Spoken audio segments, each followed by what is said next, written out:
Okay, so this is just me putting in my 2 cents after the election. And this is just Ruthie 101. I just feel like they made sure he won because there was just no telling what might happen had he not won. It's as simple as that. He was never going to concede.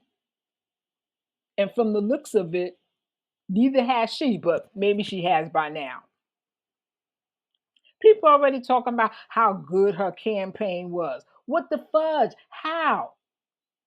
How was it a flawless campaign running only on nothing but dead babies and feminism?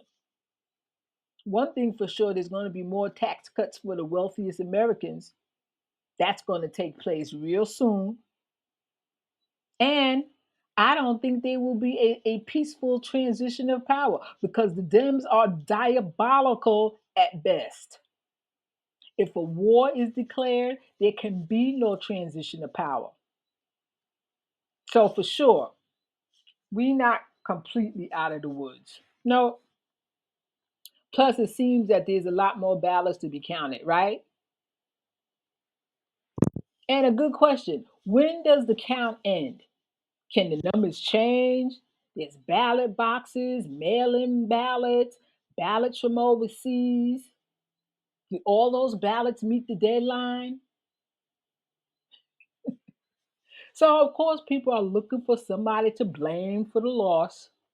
I'm glad she didn't win. With all her celebrity friends doing all that bucking and dancing and clapping like seals.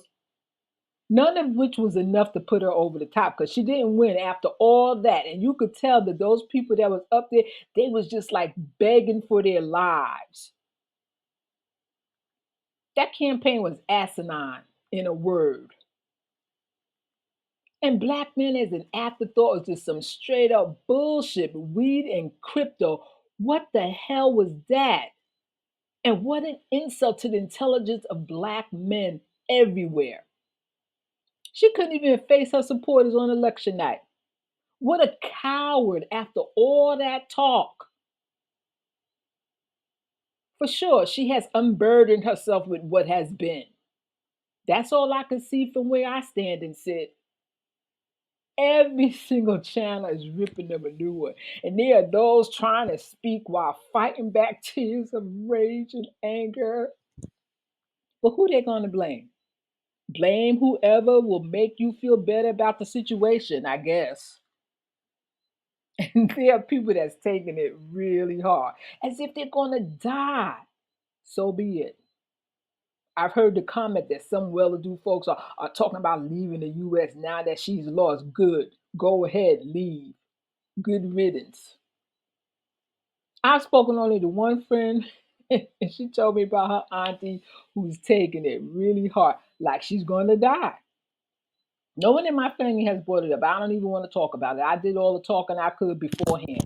Ain't no point in saying anything now. I don't want to hear it. That campaign was weak as fuck when there were so many things that could have been done to really, get some votes if that was the goal. An increase in SNAP benefits would have been a great start, don't you think? It's what I would have done to get some folks in my corner to vote for me. And a weapons embargo may have been another good idea. But not being able to distinguish yourself from an old, decrepit, senile, old white fart. And basically, what she said, it was just going to be the same old, just the same old thing. One thing for sure, in the final analysis, she really did make her position very clear. You think? Say what you will, say what you want, but we're still not out of the woods. And between now and January 2025, anything can happen.